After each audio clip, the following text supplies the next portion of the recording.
Hey everyone, and welcome back for another deep dive. This time we're looking at something I think a lot of us are thinking about these days. Hmm. It's this whole question of how we can have a thriving economy, but still, do right by our planet. Right. And we're going to be looking at this through the lens of a recent YouTube documentary about Germany. Yeah.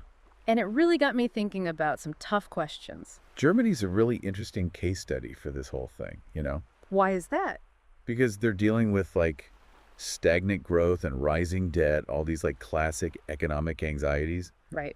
But then at the same time, they're also super aware of the climate crisis and how urgent it is to do something. Yeah, it's almost like they're stuck between a rock and a hard place. Exactly. So how does this documentary approach that tension? Well, they actually do a great job of showing us these competing pressures, in the real world. Oh, okay, so they give us some actual examples. Yeah, for example, they introduce us to two different restaurants, and they represent totally different ways of thinking about growth and well-being.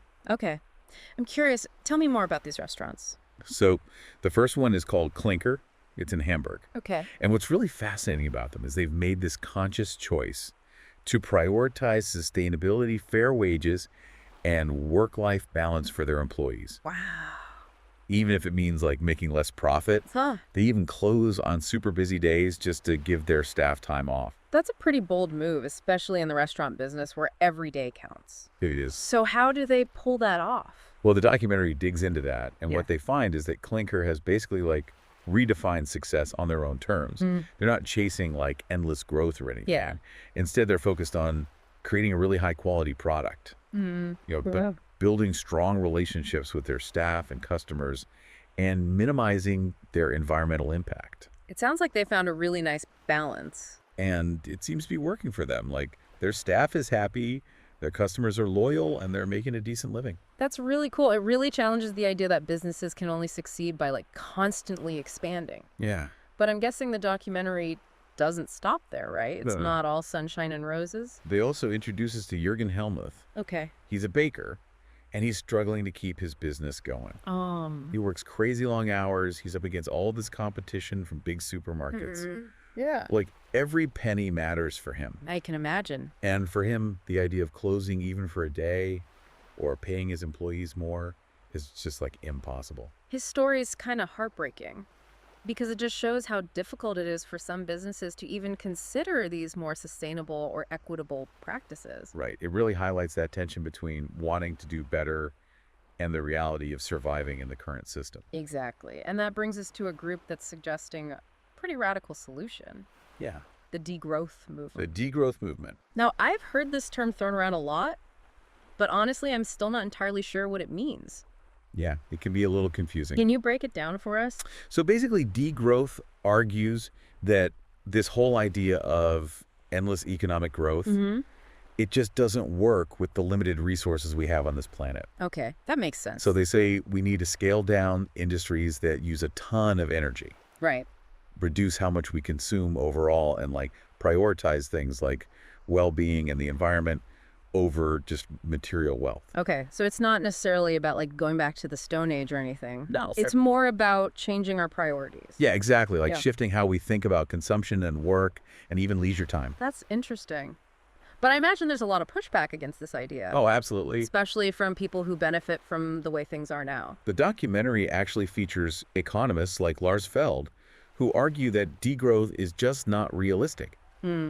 They say that we need a strong economy to be able to fund climate protection measures. Right. And they believe that technology and market-based solutions can get us to sustainability without having to sacrifice economic growth. So it's like this chicken or the egg situation. Yeah. Do we need economic growth to fund green initiatives, or do we need to scale back growth to protect the environment? That's the dilemma. And the documentary shows how messy this all gets in the real world, right? Oh, yeah, they bring up this example of the German Constitutional Court. Okay. They decided to block funding that was supposed to go to the Climate and Transformation Fund Wow. because of budget worries. That's wild. Even when there's this desire to invest in climate action, economic concerns can still get in the way. Exactly. It shows how interconnected all of this is Yeah. and how hard it is to find the right balance. So we've got degrowth on one side, which seems pretty extreme. Mm-hmm. Are there any other approaches out there that try to find some middle ground? Well, that's where the documentary takes us next. It explores this idea of green growth as a way to maybe have both economic prosperity and environmental sustainability. Okay, so can we really have our cake and eat it too? That's the million-dollar question, isn't it? And the documentary tried to give us both sides of the story. And the documentary tries to give us both sides of the story. So let's start with the optimists, I guess. Oh. Who are the people who believe in green growth? Well, one of the key people they feature is this guy, Wilhelm Miller. Okay. He used to be a climate activist, Yeah. but now he actually believes that working within the system is like the most effective way to make a real difference. Interesting. So he's become a fund manager, Okay. and he invests in companies that are actively trying to, lower their carbon footprint. So he's putting his money where his mouth is. Exactly. But are there any actual examples of this green growth thing working? Yeah, they highlight the Autofux Group. What's that? They're a metal processing company, Okay. and they're really trying hard to become carbon neutral, Good for them. but they're running into some major roadblocks. Like what? Funding cuts. Yeah, that'll do it. It just shows that even when companies have the best intentions, Right. actually making that transition to a greener way of doing things can be really tough. Especially when the money isn't there. Yeah. But it sounds like some companies are making it work. Oh, yeah, for sure. They also show ThyssenKrupp, which is a huge steel producer, Okay. and they're actually getting billions in government subsidies to help them with their green initiatives. Wow, that's awesome. It shows how important those targeted investments and supportive policies can be, For sure. especially for these big industries that have a lot of work to do. Okay, so we've got some positive examples, but I'm guessing not everyone is convinced about this whole green growth thing. You're right. The documentary also brings in some skeptics, Okay. like Matthias Schmelzer. Yeah. He's an economic historian, and he calls green growth macroeconomic greenwashing. Oof. That's a pretty harsh accusation. It is. So he's basically saying it's all just a PR stunt. Yeah, he argues that it's not going to get us where we need to be in terms of cutting emissions in time to prevent a climate disaster. So green growth might not be the magic solution some people hope it is. It's definitely a complex issue. Yeah. And the documentary doesn't shy away from that. Good. It acknowledges that green growth might not be enough on its own Right. and that we might need some bigger changes. Okay, so where do we go from here? Mm. We've heard about degrowth, which seems pretty radical, and green growth, which might not cut it. Are there any other options out there? Well, the documentary takes us to a place that's trying to do things a little differently. Oh, really? They go to Iceland. Iceland. Yeah. I'm intrigued. So Iceland had a huge economic crisis back in 2008, Oh, right. Yeah. and they came out of it with this whole new vision for what prosperity means. Okay, so what's their approach? They call it the well-being economy. The well-being economy. And it's this idea that true prosperity isn't just about economic growth. Right. It also includes things like social connections, environmental health, and just people's overall well-being. So it's more holistic. But how do they actually measure well-being? It's pretty sophisticated. Okay. They have these 39 specific indicators Wow. that cover all sorts of things like mental and physical health education, Yeah. income, equality, access to nature. That's really impressive. But how do they actually use this information? Well, instead of just focusing on maximizing economic growth, they use these well-being indicators to guide their investments and policies. So they're actually putting their money where their values are? Yeah, That's pretty cool. it is.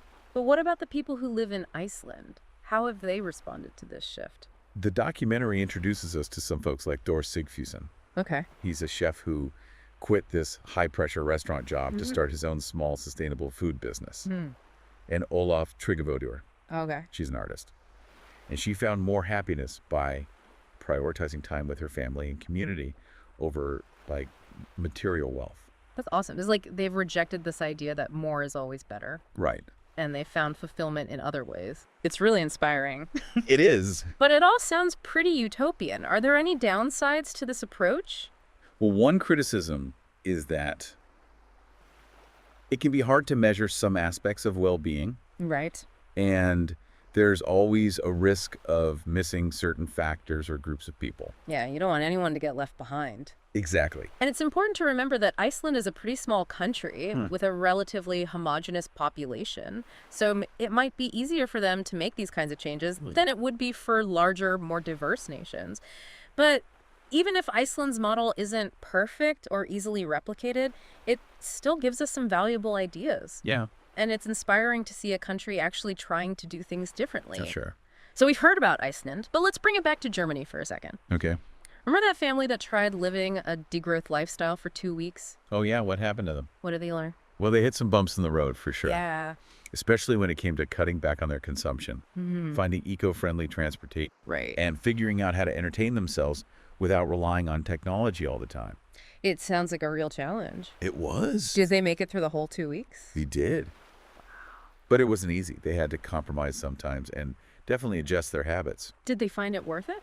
They actually said they learned a lot from it. Okay. They realized that even small changes, like buying local products, Right. biking more, and spending more time in nature, Yeah. could make a big difference. In how they felt? Yeah, in their well-being and their connection to their community. So it wasn't all bad. Nope. They found some unexpected benefits to simplifying their lives. Exactly. But they also realized that making these kinds of changes on a larger scale would require some systemic shifts. Yeah, they said that individual choices are important, but we also need to create an environment where sustainable living is easier and more accessible for everyone. It's not just about personal responsibility. Right, it's about creating a system that supports those choices. That's a really important point. So we've heard about degrowth, green growth, and this well-being economy. What does all this mean for us, the listeners? Well, I think one of the big takeaways from this documentary is that there's no one-size-fits-all solution. Yeah. Different countries, communities, even individuals Yeah. are going to have to find their own path to a more sustainable and prosperous future. Are going to have to find their own path to a more sustainable and prosperous future. It almost feels like we're being asked to rethink what prosperity even means. Yeah. And to question this idea that we always need more and more economic growth. Absolutely. Like, is that really the only way to have a good life? Well, the documentary introduces us to this sociologist, Hilke Brockman, Okay. and she says we need a new way to measure progress. Besides just GDP. Right, something that takes into account things like social connection, environmental health, and people's well-being. It makes sense because we can't just keep measuring our success by how much stuff we make and buy. There has to be a better way. And Brockman suggests that maybe it's not just about less growth. But different growth. Yeah, different growth. Growth that focuses on quality of life instead of just having more possessions. Exactly. Growth that builds stronger communities and protects the planet. I think that's a really powerful idea. Me too. And it brings us back to you, the listener. What does prosperity mean to you What kind of growth would actually make your life better? and the lives of the people around you? This documentary gives us so much to think about, Yeah, it definitely doesn't give us all the answers. but it raises some really important questions. You know, one thing that struck me was this connection between always chasing growth and this like underlying economic anxiety that seems to be hanging over Germany. You mean that feeling that we always need more? Yeah, and that everything will fall apart if the economy stops growing. It's almost like a self-fulfilling prophecy. Right, the more we're told that we need to consume to be happy, the more insecure we feel when things slow down. And it creates this cycle that doesn't benefit anyone. Exactly. So what if we started measuring our success differently? Instead of focusing on how much we produce and consume, Yeah. what if we looked at how well we're living, how connected we feel to each other, and how healthy our environment is? It would require a huge shift in our values Yeah, but this documentary makes me think that it might be a necessary shift. for our own well-being and for the planet's health. I agree. This deep dive has really challenged my own thinking about the relationship between growth, prosperity, and happiness. And that's what we hope to do with these deep dives. Yeah, to spark some critical thinking Get you questioning the status quo. and exploring new ways of seeing the world. So as we wrap up this exploration of prosperity and growth in a climate-conscious world, We encourage you to keep the conversation going. talk to your friends, family, colleagues, Share what you've learned and ask them what prosperity means to them. because at the end of the day, the future we create is up to all of us. And the choices we make today will determine what that future looks like. Will it be a future of endless consumption and environmental destruction? Or will it be a future where well-being, sustainability, and social justice are the guiding principles? This deep dive has shown us that there are alternative paths out there. That a different kind of growth is possible A growth that nourishes our souls, strengthens our communities. and protects the planet for future generations. So go out there and be the change you want to see. Keep questioning, keep exploring, and keep diving deep. until next time.